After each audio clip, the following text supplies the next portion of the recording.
Bienvenue mes chers pour cette nouvelle rencontre entre les anacartes, les 29 anacartes et les 64 hexagrammes du Yiking. C'est une mise à jour puisque nous avons déjà tiré cette anacarte later dans cette année du chemin de vie. En effet, cette anacarte later était la 15e. Ça veut dire que normalement, elle est arrivée dans notre chemin de vie de cette année, si vous suivez ces enseignements, à la 15e place, soit dans l'arbre d'entreprendre en problématique. Cette anacarte later, et vous voyez ici mon chemin de vie, quand j'ai créé, dessiné et écrit les haïkus qui correspondent à cette concordance entre anacarte et Yiking, eh bien, elle est où? Alors, laissez-moi la retrouver avec vous. Elle est ici. Elle était en problématique également dans l'arbre d'apprendre. Alors je précise que ce jeu, je viens de le réaliser dans cette reproduction ici.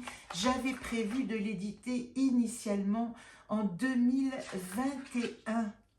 Édition prévue en 2021, mais le travail a été tel depuis ces dernières années pour rassembler et pour vraiment donner un sens à ces entrées symboliques, que je vous raconte pas n'importe quoi, et qu'en même temps on puisse aborder le Yiking sans rentrer dans trop de spécificité, parce qu'il faut une vie entière pour comprendre le Yiking. Alors je vous montre ici le dessin, c'est l'original que j'ai réalisé à l'époque. Et puis quand j'ai créé le chemin de vie du Yiking, et ça je vous l'ai déjà expliqué dans la vidéo de Lumil et dans la vidéo de Voyat, nous avons 4 anacartes qui se dédoublent parce qu'elles sont associées à la fois au père et à la fois à la mère. Alors ici je vous montre la mère, mais le père, voyez-vous, ici ce sont les 3 trigrammes, le trigramme avec les 3 traits pleins qui parlent de l'énergie qui est purement yang ici. Et puis la mère, ce sont les 3 traits coupés qui parlent de l'énergie yin.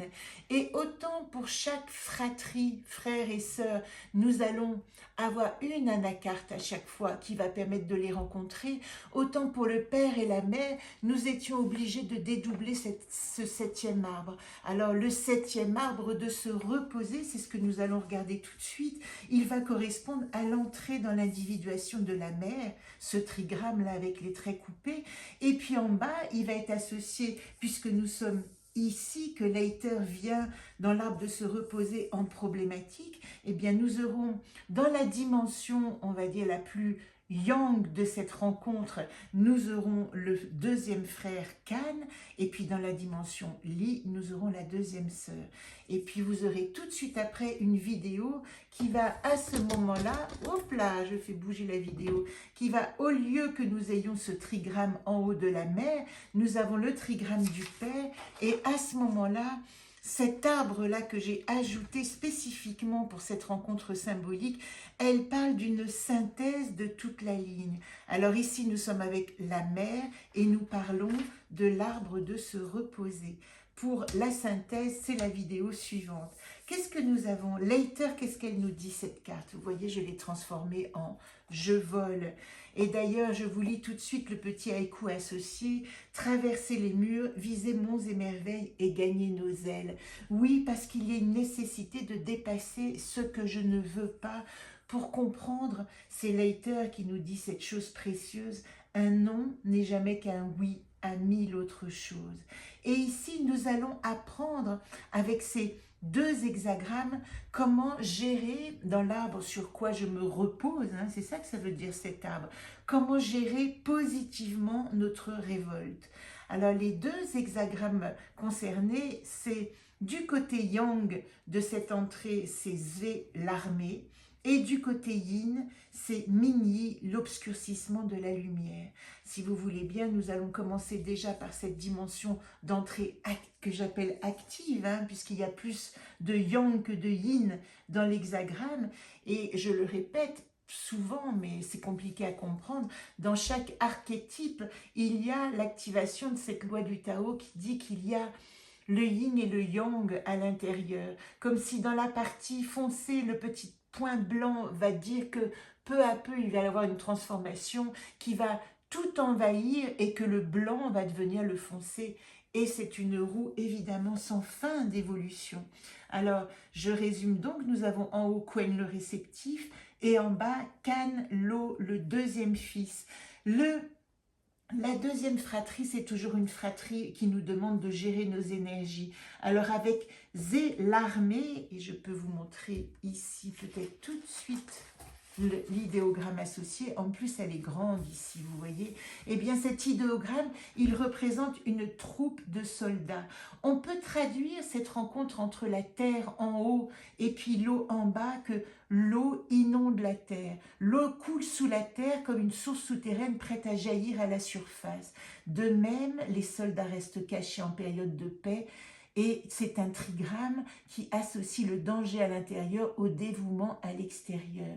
Donc il y a une notion de nécessité d'autorité de gérer ce nom, même s'il y a une révolte en nous qui s'ouvre, qui est à l'intérieur et qui commence à nous inonder, c'est ça hein, le monde des émotions, eh bien nous devons la voir arriver pour comprendre comment gérer cette difficulté. Donc voilà l'idéogramme Zé, qui est appelé ici, ou Chi, je ne sais pas comment on le prononce, excusez-moi, hein, mon chinois est primaire, mais c'est une troupe de soldats, ou la multitude, ou encore l'armée.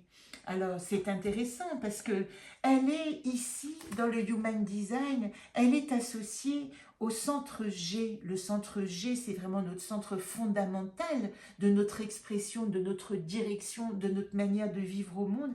Et vous voyez ici, le 7, donc c'est l'armée, il a sa porte harmonique qui est le 31, et le 31, alors je peux même vous dire son nom, qui est l'influence, il est associé à la gorge.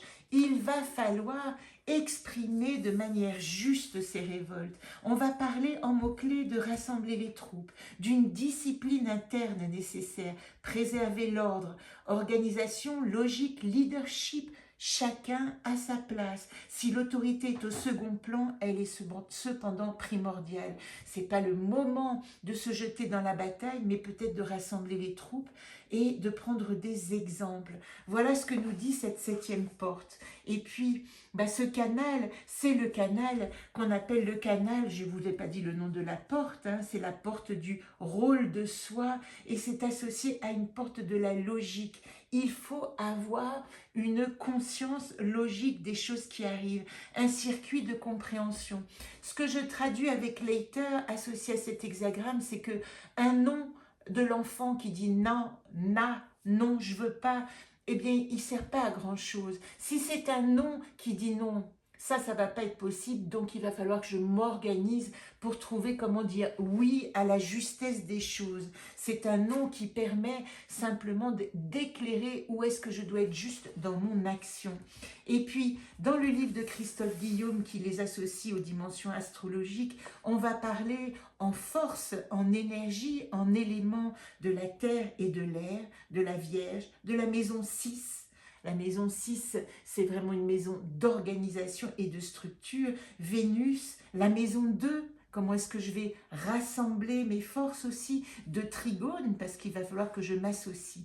Voilà, d'une certaine manière. Et on peut même parler de Saturne pour ce qu'on va appeler, dans la dimension de l'armée, les développements tactiques hiérarchiques. Alors, je vous ai parlé de l'air, hein, on parle aussi d'Uranus, de Mercure, vous voyez, il y a beaucoup de force là-dedans, mais ça, il y a des notions d'éléments air pour toute la dimension de groupe, de communication, de gestion de ce groupe et du rassemblement qui est nécessaire. Évidemment que nous allons aussi avoir en toile de fond la planète Mars, qui est notre planète guerrière. Donc c'est bien la dimension yang de cet hexagramme Leiter quand il est dans l'arbre de se reposer. Dans sa dimension yin, puisque nous avons pour l'instant parlé de cette colonne yang, nous avons aussi une phase de réceptivité, et elle est intéressante cette réceptivité parce que elle est associée à Ming Yi, et Ming Yi, on l'appelle l'obscurcissement de la lumière. Ming Yi. Les circonstances ne permettent pas de voir la beauté des choses. Voilà pourquoi il y a un obscurcissement de la lumière. Je vous rappelle que ici nous avons la terre en haut et en bas nous avons le feu. Eh bien la lumière est à l'intérieur, elle est sous la terre. On ne peut pas encore on va dire, mettre la pleine lumière sur les possibilités. Il y a un assombrissement, c'est comme si le soleil était parti derrière l'horizon aussi et a perdu de son intensité. C'est pas une période facile, Leiter. Gérer son non, ce que je ne veux pas, gérer sa révolte, elle va nous confronter forcément à beaucoup de difficultés intérieures. Est-ce que c'est juste? Est-ce que j'ai le droit de dire non? Est-ce que mon non est légitime? Est-ce qu'on va m'entendre? Et pourquoi je parle de m'entendre, vous le verrez très vite dans le Human Design, mais pour le moment, voilà, je vous montre la lumière qui s'éteint dans le trait Daniel. Minyi, le soleil s'est enfoncé sous la terre, c'est le nom de l'hexagramme. Minyi veut dire littéralement la blessure de ce qui est lumineux.